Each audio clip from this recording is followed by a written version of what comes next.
sehat seperti itu. Nah, di sini ada dua tipe resistant cooperate ya, yang mungkin adik-adik juga sudah mengerti dari kuliah-kuliah sebelumnya. Di sini ada yang innate atau non-spesifik, ada juga yang adaptif, di mana adaptif ini spesifik, di mana untuk yang non-spesifik ini mekanismenya ada intact membranes ya, lalu ada fagosit, lalu ada antimicrobial chemicals atau inflammation seperti itu. Sedangkan untuk yang ada yang spesifik ini biasanya lebih ke T limfosit atau antibody seperti itu ya. Nah, di sini bisa adik-adik lihat juga untuk respon imun. Di sini apa sih imunitas? Artinya sebetulnya imunitas itu bebas dari beban seperti itu ya, merupakan kemampuan suatu organisme untuk mengenali dan mempertahankan diri terhadap patogen atau antigen tertentu. Lalu juga respon imun sendiri di sini merupakan garis pertahanan tubuh seperti itu ya, melibatkan produksi antibodi dan juga pembentukan limfosit khusus terhadap antigen tertentu seperti itu dan juga antigen ya apa sih molekul dari patogen atau organisme asing yang memicu respon imun spesifik. Saya rasa ini ada juga sudah dapat seperti itu. Lalu ini juga tidak perlu saya jelaskan secara detail. Yang pasti mungkin ada juga udah dapat seperti itu ya. Jadi ada humoral, antibody mediated ya, humoral immune response, dan juga ada cell mediated immune response seperti itu ya. Dimana yang satunya lebih fokus lebih banyak kepada B cell, sedangkan yang satunya lebih banyak fokus terhadap T cell seperti itu. Saya rasa nanti bisa dibaca sendiri seperti itu. Nah, kita langsung aja ke yang non-specific innate resistance seperti itu ya, non-specific atau innate seperti itu ya, non-specific resistance. Di sini ada eh sebetulnya resistensi non-spesifik ini juga dikenal sebagai resistensi bawaan seperti itu ya, merupakan bagian dari sistem kekebalan tubuh yang melindungi kita dari berbagai patogen tanpa memerlukan paparan sebelumnya seperti itu. Dan berikut ini ada beberapa komponen utama dari resistensi non-spesifik, di mana yang pertama ada mechanical barriers ya, atau penghalang mekanis seperti itu ya.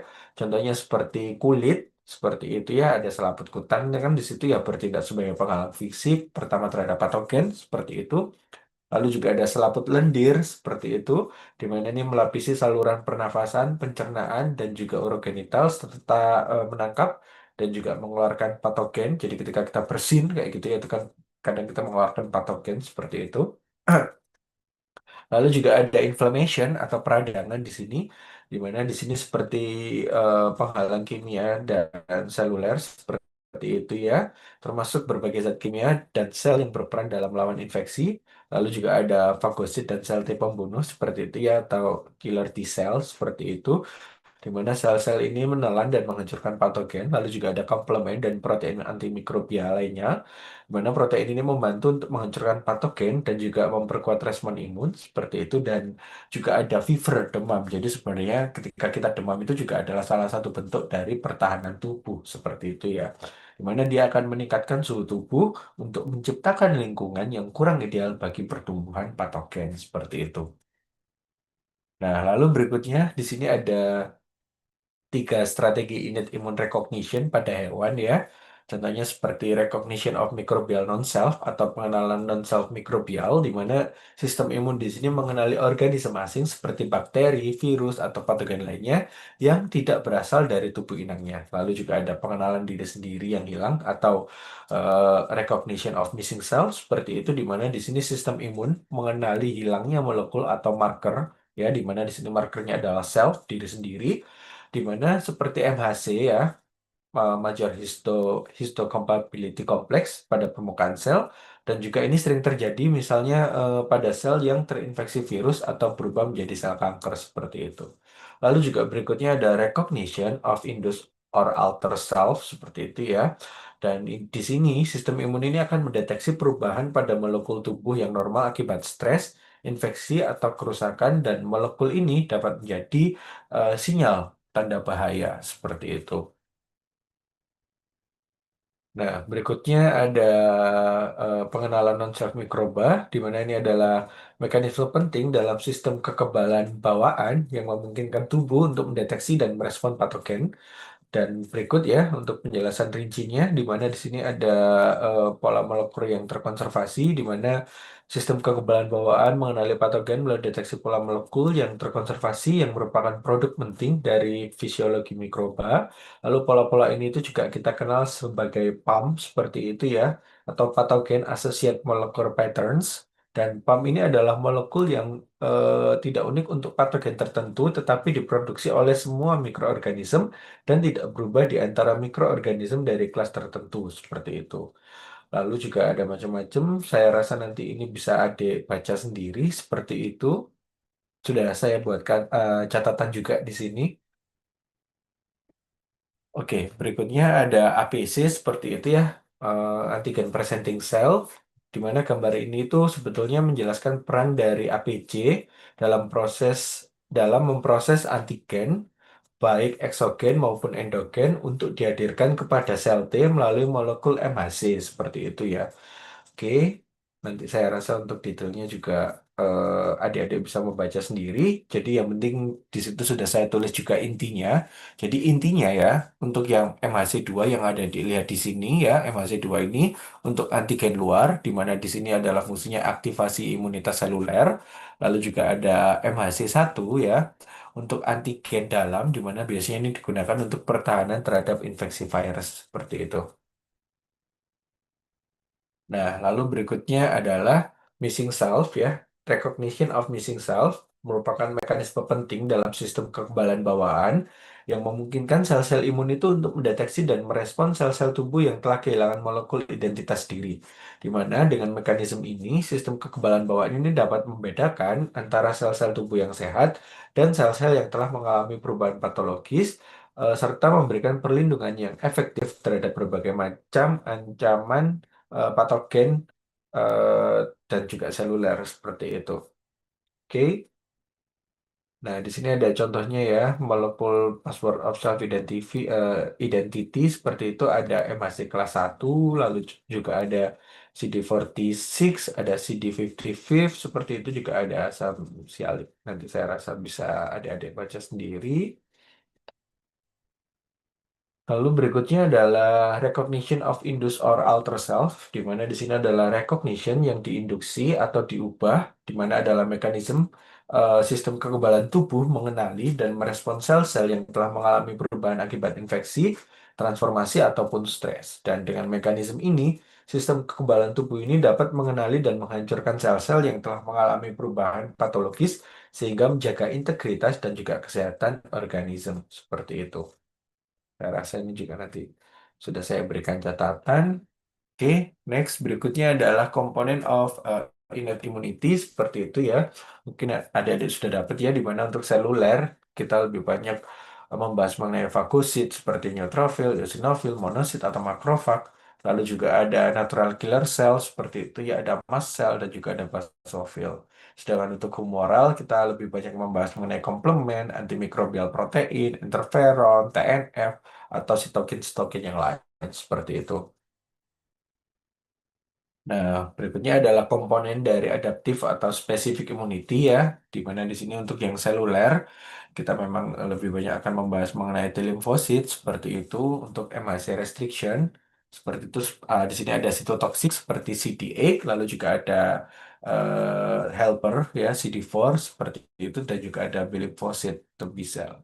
Sedangkan untuk humoral di sini lebih banyak ke antibody seperti itu ya, di mana ini penting untuk amplification atau immunological memori seperti itu ya. Lalu berikutnya, oke.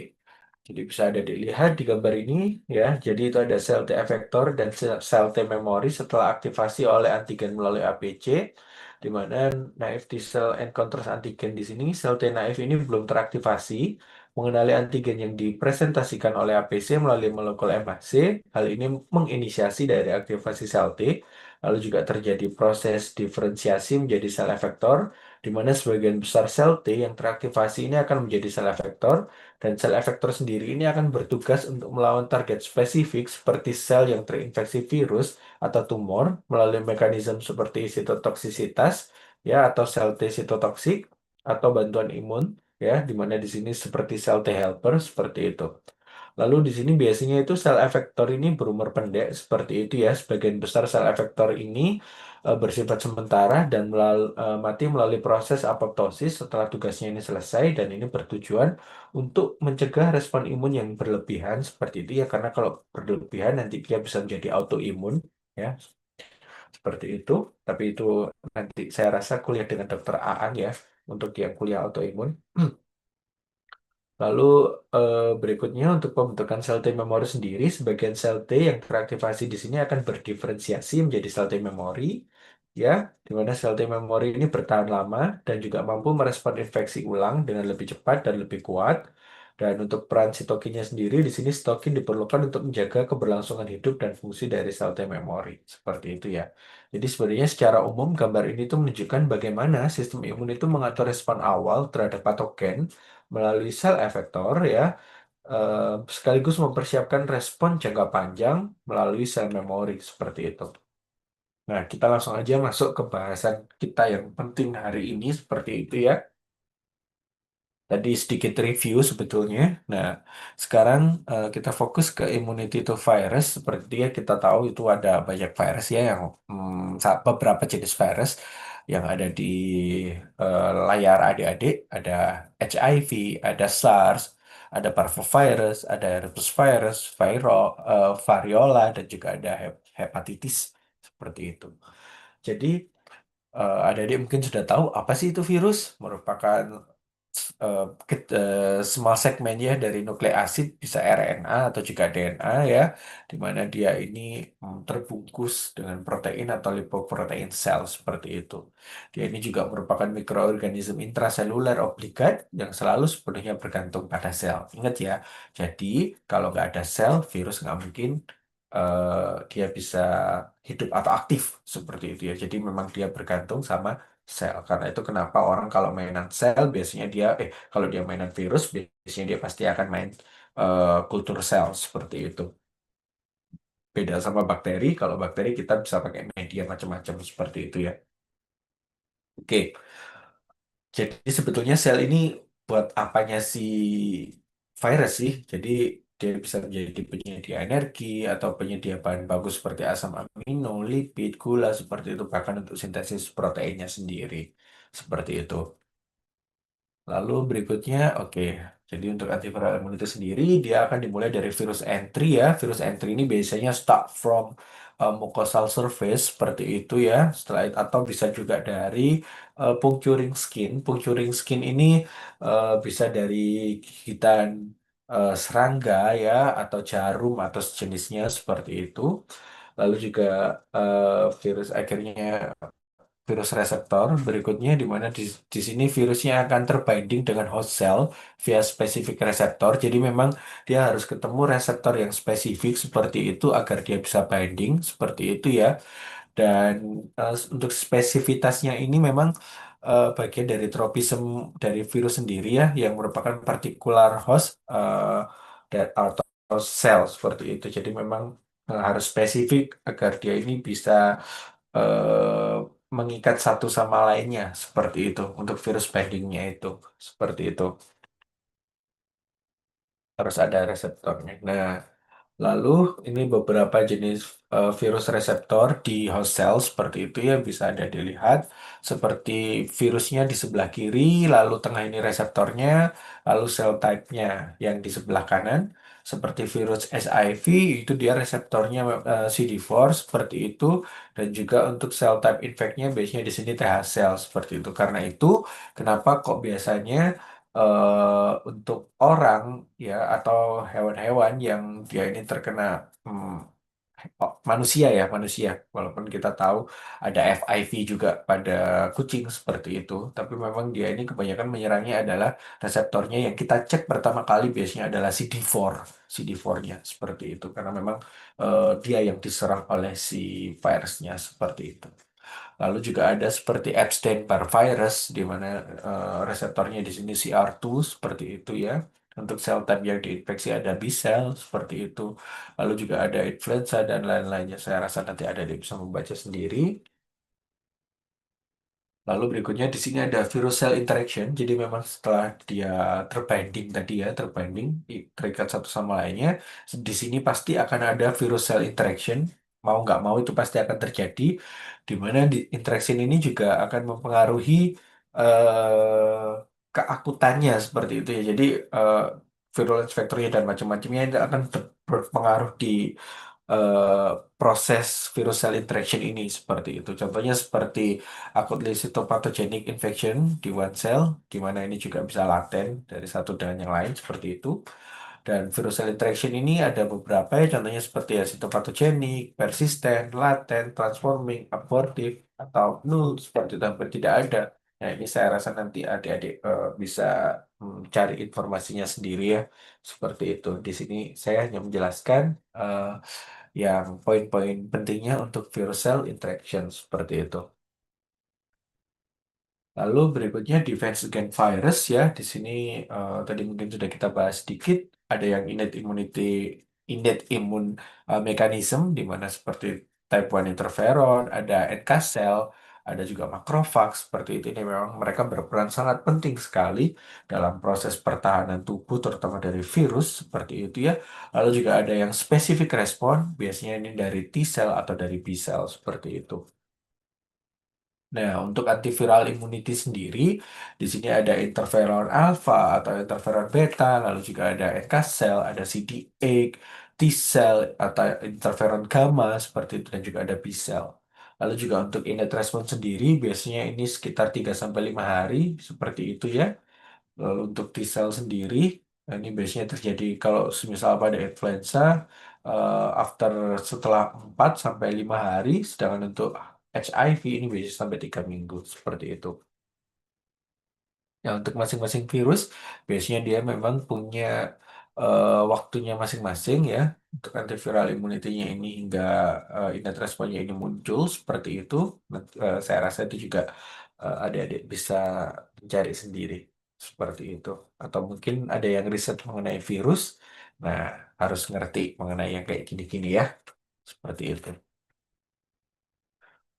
Berikutnya antiviral immunity ya, lanjutan. Jadi ada innate immune mechanism, first line of defense ya. Jadi imunitas antivirus mekanisme imun bawaan ya, bahasa Indonesianya seperti itu, di mana imunitas antivirus dalam sistem imun bawaan ini adalah pertahanan lini pertama terhadap infeksi virus dan mekanisme ini tidak memerlukan paparan atau amplifikasi sebelumnya agar efektif sehingga dapat segera merespon infeksi dan membatasi tahap awal penyebaran virus. Dan ada beberapa tipe komponennya ya, beberapa tipe komponen utama dari mekanisme imun bawaan ini dalam melawan infeksi virus. Seperti itu contohnya seperti type 1 interferon atau interferon tipe 1, lalu juga ada natural killer cell dan juga ada eh, inflammatory mediators atau biasa kita kenal dengan istilah sitokin seperti itu. Nanti di sini saya juga sudah ada catatannya apa itu. Nanti saya serahkan ke Komting ya untuk PowerPoint ini. Kalau semisal ada dia belum punya seperti itu.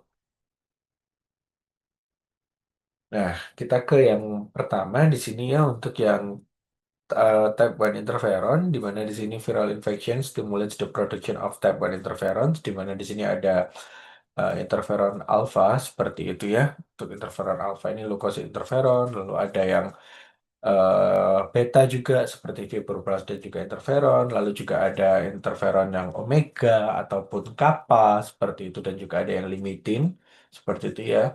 Bind to the same receptor seperti itu. Oke.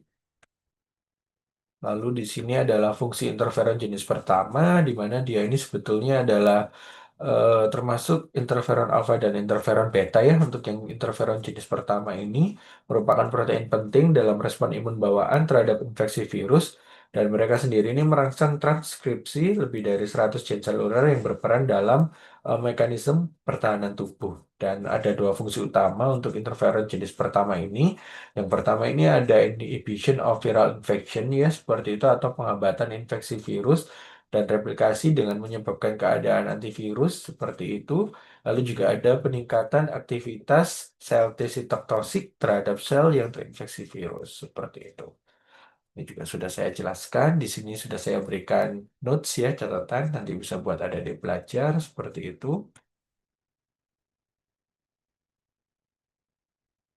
Nah,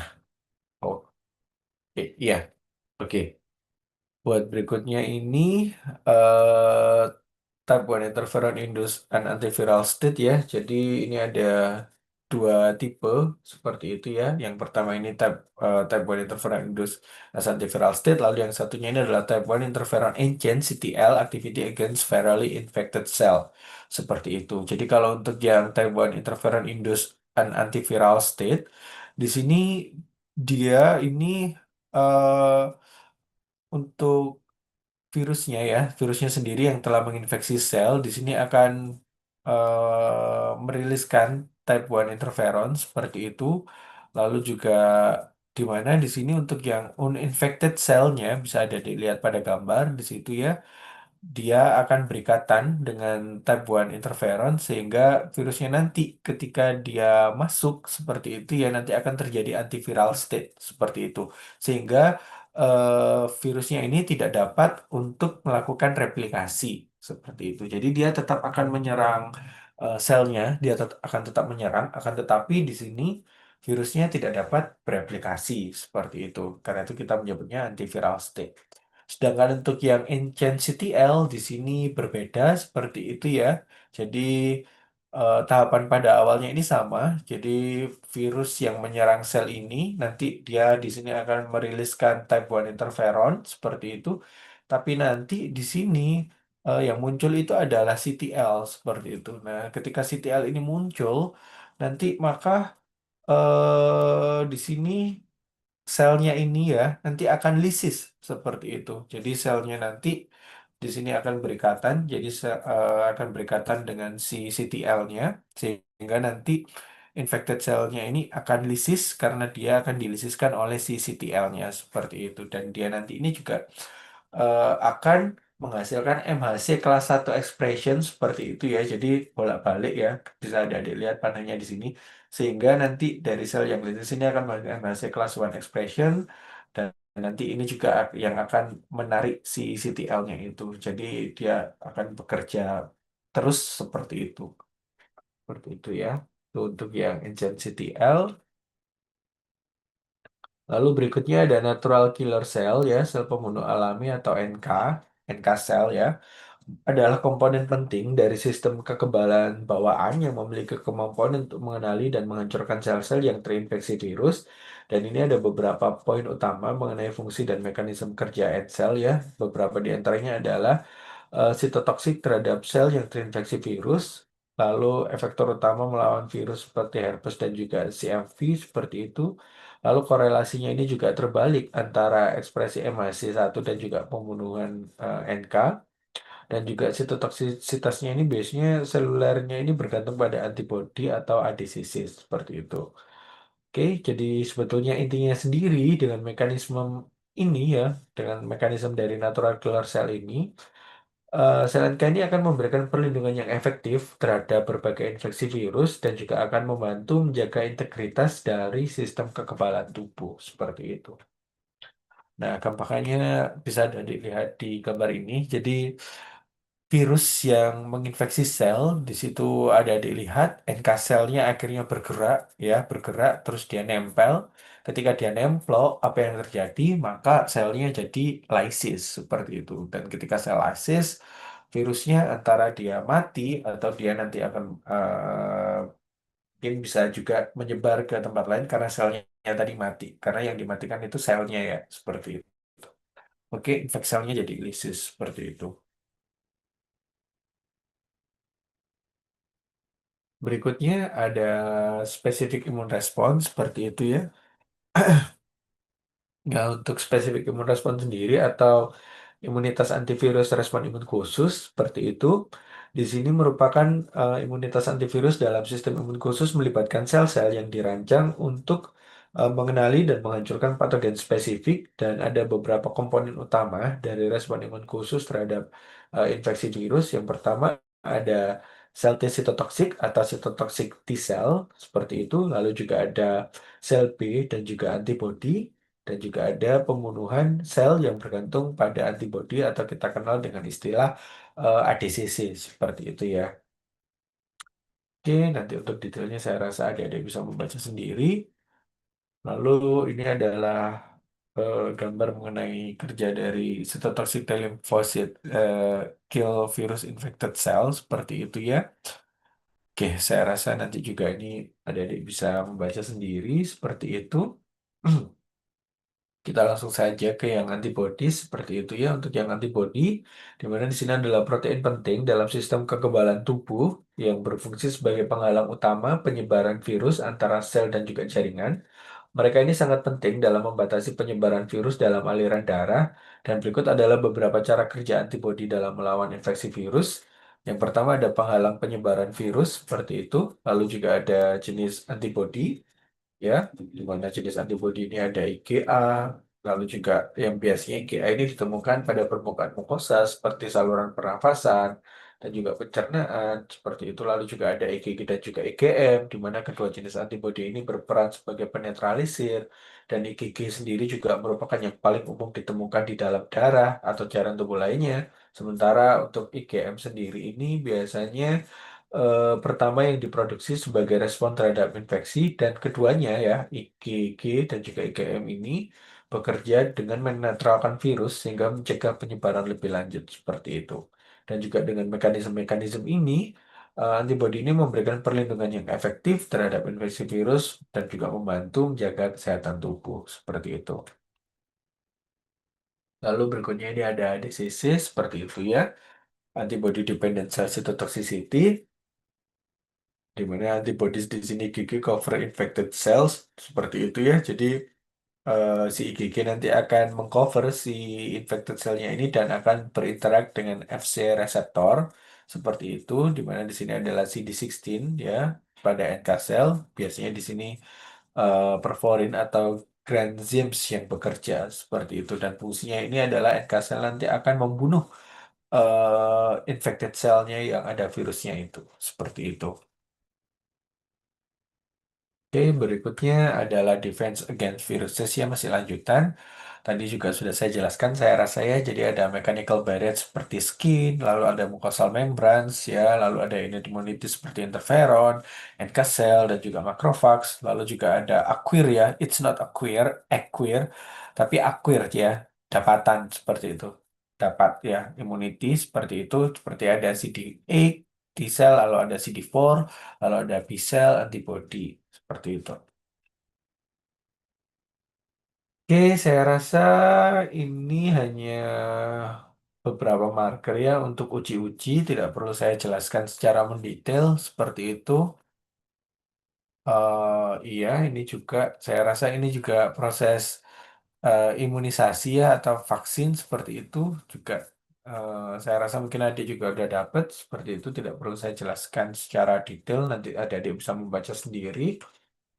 Karena saya rasa tulisannya di situ juga udah jelas seperti itu ya. Kita langsung aja berikutnya ke immunity dari bakteria seperti itu. Karena habis ini kita masih punya bakteria dan juga kita masih punya parasit seperti itu ya. Oke. Berikutnya di sini untuk immunity dari bakteria sendiri memang ini juga tergantung ya. Kita tahu ini hanya gambaran saja ya bahwa jumlah bakteri di tubuh kita ini sebenarnya cukup tinggi seperti itu ya. Pada manusia sendiri itu cukup tinggi bisa sampai 10 pangkat 13 sel in the body seperti itu ya.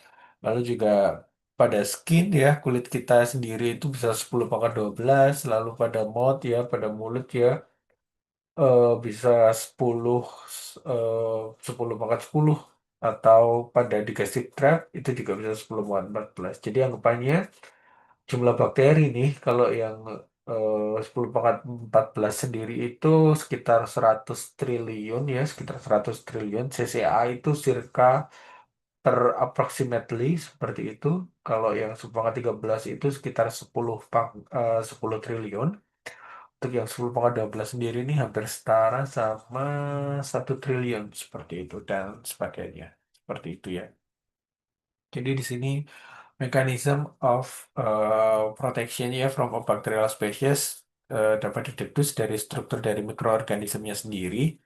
Nah, ini adik-adik harus paham ini ya. Yang pertama adalah immunity dari bakteria. Yang paling penting itu adalah cell wall ya, cell wallnya si bakteria. Di mana ini mechanism of immunity sangat erat kaitannya sama struktur ya, surface struktur dari bakteria. Karena masing-masing bakteria ini juga berbeda-beda ya. Jadi adik-adik mungkin mengerti ada yang dia dindingnya tebal, lalu ada yang seperti TB itu juga berbeda dengan bakteri yang lainnya seperti itu. Jadi sangat penting sekali memang struktur pelindungnya si bakteri itu sel wall-nya sendiri itu sangat penting seperti itu. Dan itu juga akan berpengaruh terhadap sistem imun dan juga treatmentnya seperti itu. Ya, oke, berikutnya adik-adik bisa dilihat di sini mekanisme infeksi bakterinya ya. Di sini ada respon imun infeksi bakteri. Proses infeksinya ada pelekatan ya startnya dari pelekatan pada sel hospes di mana di sini biasanya startnya ini pertahanan tubuhnya ini tubuh itu akan melakukan blokade pelekatan dengan sekresi dari IgA seperti itu.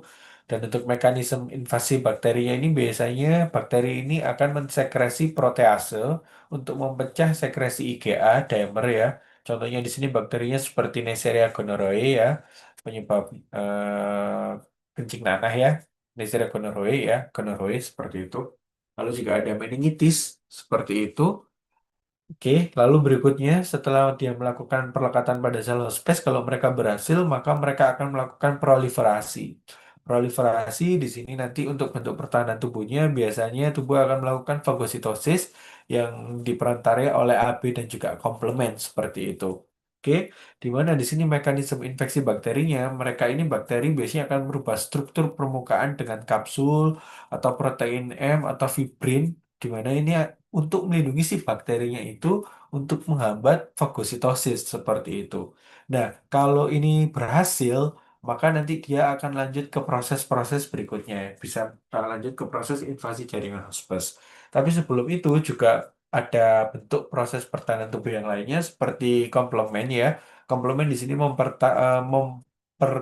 memperantarai proses lisis di mana apabila terjadi lokalisasi respon keradangan, dia di sini akan membantu seperti itu. Dan di sini biasanya untuk mekanisme invasi bakterinya sendiri, dia akan membuat resisten terhadap gram positif dan juga negatif, di mana di sini dia akan merubah LPS dengan cara insert long side chain pada dindingnya mereka seperti itu. Jadi memang bakteri ini adalah beberapa proses cara mereka mempertahankan diri dari proses pada saat mereka diserang oleh sistem imun seperti itu ya. Nah, ketika mereka berhasil sukses ya, mereka akan melakukan invasi jaringan hospes, di mana pada proses ini biasanya tubuh ini juga akan mempertahankan tubuh kembali. Di sini dia akan menggunakan aglutinasi, di mana aglutinasi ini akan diperantarai oleh antibodi seperti itu.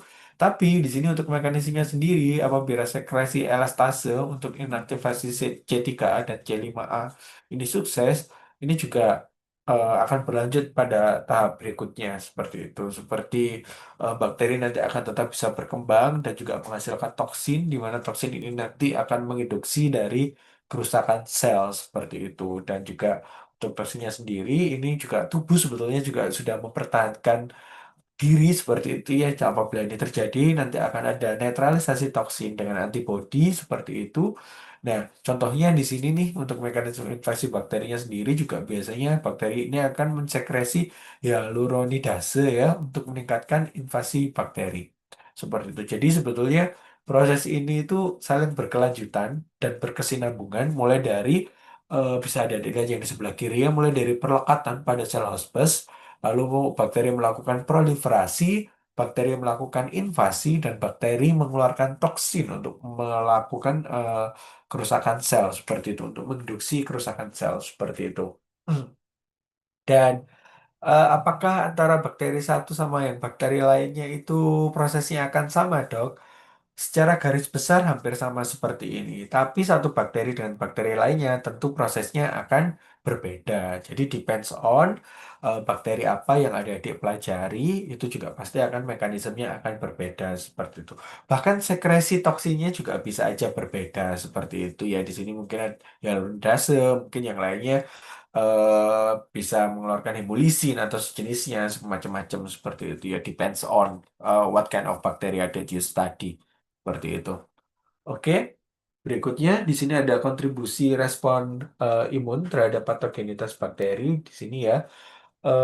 Agen patogen stimulasi produksi sitokin yang berlebihan ini dapat menimbulkan gejala seperti bacterial septic shock atau toxic shock syndrome. Nah, untuk bacterial septic shock sendiri, ini biasanya disebabkan oleh endotoksin menginduksi makrofag produksi IL-1 dan juga TNF alfa berlebihan menyebabkan septic shock seperti itu. Nah, toxic shock syndrome ini biasanya untuk bakterinya nih ya, eksotoksinya ini dari Streptococcus di mana berfungsi sebagai super antigen yang menginduksi sel T untuk mengekspresikan reseptor yang berlebihan, khususnya V beta seperti itu ya, sehingga terjadi overproduksi sitokin yang menimbulkan gejala penyakit seperti itu. Oke, cuman ini juga kembali lagi seperti yang saya jelaskan tadi, saya rasa ini bisa ada dibaca sendiri. Nanti saya sudah memberikan keterangan di situ. Ini hanya salah satu contoh saja, karena tiap bakteri ini biasanya prosesnya juga akan berbeda seperti itu. Jadi depends on what kind of bacteria that you learn seperti itu ya. Berikutnya di sini juga ada tuberkulosis. Ini juga prosesnya berbeda. Nah, intinya gini aja ya. Gambar ini itu menjelaskan interaksi antara patogen TB dan sistem imun tubuh serta bagaimana respon ini membentuk tuberkel, suatu karakteristik khas infeksi TB di paru-paru. Jadi sebetulnya tuberkel yang ada dilihat di penyakit di orang sakit TB atau di sapi yang terkena tuberkulosis atau hewan-hewan lain yang terkena tuberkulosis, karena kita tahu TB itu bisa menyerang banyak sekali organisme seperti itu ya. Sebetulnya tuberkel itu adalah bukan hanya proses pertahanan tubuh dari si bakterinya ini, tapi itu juga adalah proses pertahanan tubuh dari tubuh kita sendiri seperti itu. Jadi sebetulnya karena dia tidak berhasil menghilangkan si bakteri ini, akhirnya terbentuk tuberkel seperti itu. Nah, dan memang untuk bakteri-bakteri yang bisa menimbulkan tuberkel ya atau istilahnya kita kenal memang dominanly ya, dominannya ini berasal dari bakteri-bakteri yang intraseluler dan memang untuk bakteri-bakteri intraseluler itu treatmentnya jauh lebih sulit daripada bakteri ekstraseluler seperti itu. Kalau ekstraseluler, oke dia nyebabin toksin, kita obati si bakterinya, kita lalu kita minum antitoksin seperti itu udah bisa sembuh. Tapi kalau bakteri-bakteri intraseluler ini biasanya pengobatannya cukup lama sekali. Contohnya seperti TB ya, TB itu bisa sampai 6 bulan untuk pengobatannya sendiri ya, dan obatnya juga rifampicin lah. Itu pokoknya obatnya sudah ditentukan itu, dan itu juga nggak boleh jeda seperti itu ya. Jadi minumnya harus teratur juga. Kalau nanti misal ada yang terhenti, dia harus mengulangi lagi 6 bulan yang sama. Jadi memang serigid itu untuk mengobati penyakit dari bakteri-bakteri intraseluler yang cukup sulit, utamanya TB ya biasanya seperti itu. Tapi memang intraseluler ini lebih nakal bakterinya bila kita bandingkan dengan yang ekstraseluler seperti itu. Oke, lalu berikutnya ini eh, berikutnya ini ada ini ya proses dari toksin netralisasi, lalu juga komplement mediated lysis, lalu proses opsonisasi and fagositosis dan juga mediated mass. Saya rasa ini juga adik-adik nanti bisa membaca sendiri ya. Itu sudah jelas saya jelaskan di konsep infeksi bakterinya yang di samping dan juga sudah ada gambarnya seperti itu. Oke. Lalu berikutnya ini adalah parasit ya. Oke, mungkin saya juga nggak banyak bahas. Ini contohnya seperti respon imun infeksi dari Schistosoma mansoni seperti itu ya. Jadi untuk Schistosoma mansoni sendiri, biasanya yang terjadi itu adalah respon humoral IgE, lalu ada CD4 dan juga T-cell, lalu juga ada proses komplement. Lalu ini juga dipengaruhi oleh eosinophil chemostatic factor, lalu juga neutrophil chemostatic factor, dan juga platelet activating factor. Seperti itu untuk prosesnya. Saya rasa nanti adik-adik bisa membaca sendiri karena memang penyakit apa itu pasti nanti proses imun yang terjadi di dalam tubuh ya, antigen antibodinya juga pasti akan berbeda seperti itu. Jadi depends on seperti itu ya. Lalu berikutnya ini juga plasmodium ya. Saya rasa nanti ini juga ada bisa membaca sendiri. Ini trypanosoma. Nah, mungkin untuk trypanosoma ini juga sebetulnya masih cukup banyak ya di Indonesia seperti itu dan memang ya cukup sulit pengobatannya juga.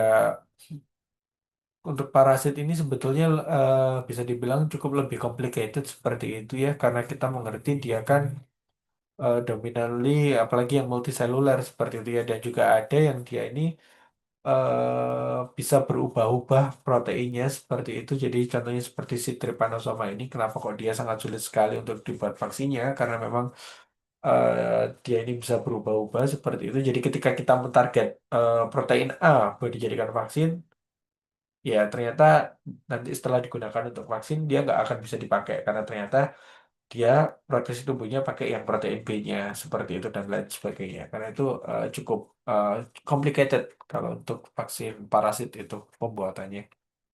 Oke, ini untuk HIV infection saya rasa juga ada di bisa membaca sendiri. Ini juga nanti mungkin bagaimana instruksi dan deteksi respon imun. Saya rasa ini sudah ada di kuliah sebelumnya ya, yang perhitungan respon-respon imun seperti itu. Oke, nanti mungkin bisa membaca sendiri seperti itu ya. Ini juga, ini hanya modal saja, teknologi-teknologi yang hmm, lagi in seperti itu, yang sedang ada seperti itu. Saya rasa nanti adik-adik bisa membaca sendiri seperti itu. Oke, sampai di sini. Apakah sekiranya ada pertanyaan? Oke, tidak ada. Saya rasa udah jelas ya. Sebenarnya semuanya juga sudah saya buat notes di dalam PowerPoint saya. Nanti saya rasa adik-adik bisa membaca kembali notes-notes yang sudah saya buat di dalam PPT ini seperti itu. Baik, kalau semisal tidak ada yang bertanya, saya lanjut ke absen ya. Oke, saya izin stop share dulu. Sudah absen saja. Nanti kalau misalnya ada yang bertanya, silahkan bisa ngechat saya, nggak masalah. Oke.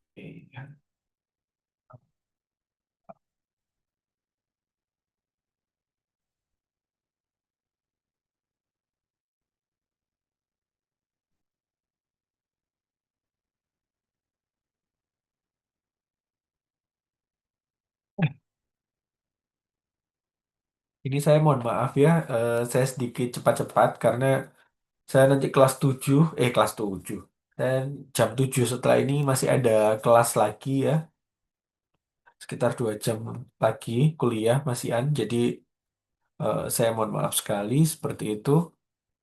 Masih berlanjut di kelas. Kita start dari kelas A dulu ya.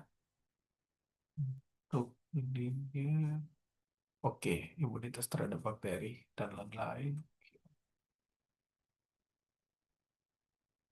Bisa.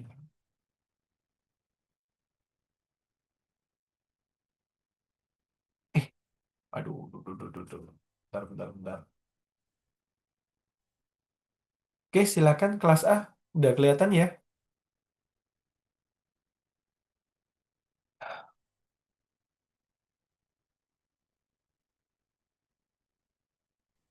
Permisi dokter, Nah, atas nama Melisa hanya menggunakan satu device.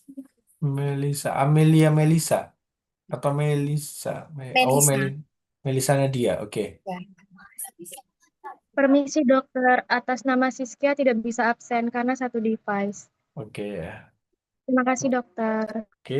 Siapa Permisi lagi? dokter, atas nama Nova Nurul tidak bisa absen karena satu device. Terima kasih dokter.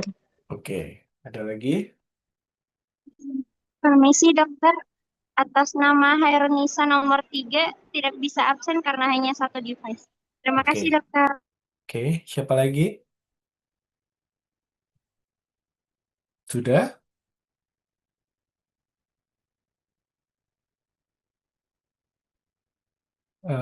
Deska, Mita, Rizky Dwi Lestari,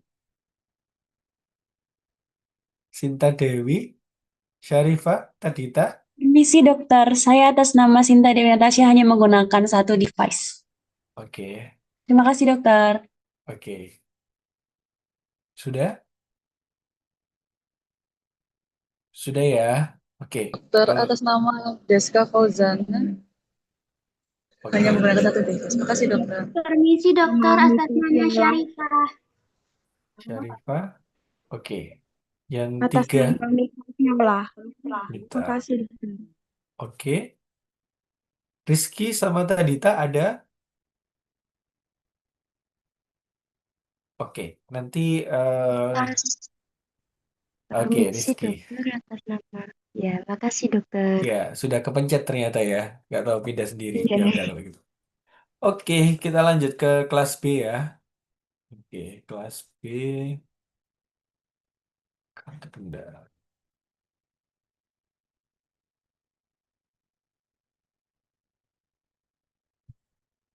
Hmm.